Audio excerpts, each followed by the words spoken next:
Tinatanggap ko na sorry mo.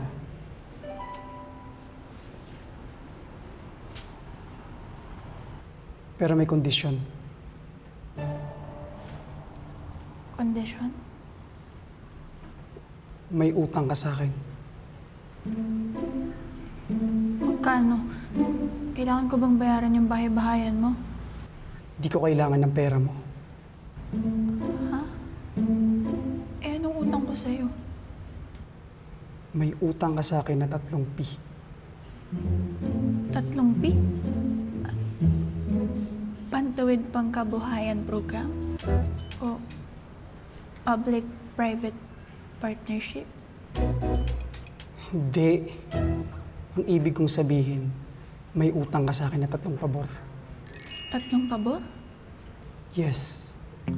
Kapag dumating ang panahon na kailangan ko ng pabor sa'yo, hindi mo ko tatanggihan. Walang tanong-tanong, tutulungan mo na ako sa pabor na kailangan ko sa'yo. Anong klaseng pabor? Kahit ano. As in kahit ano? Yes. Kahit ano.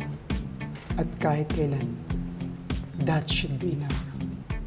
Kapalit ng sinulog mo at ng mga kasalanan mo. Mga kasalanan talaga. Para naman ang dami ko nang hindi nagawang maganda sa'yo. Ayaw mo ba? Deal. Lagi na lang nagtataka kung anong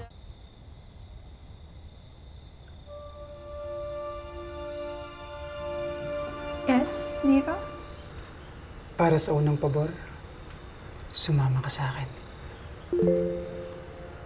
Saan tayo pupunta? Nakalimutan mo na ba? Dahil sa ginawa mo, may utang ka sa akin na 3 pabor. Walang tanong-tanong at bawal tanggihan.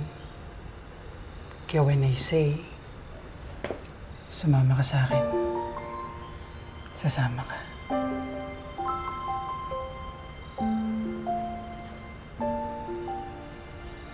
Saan tayo pupunta?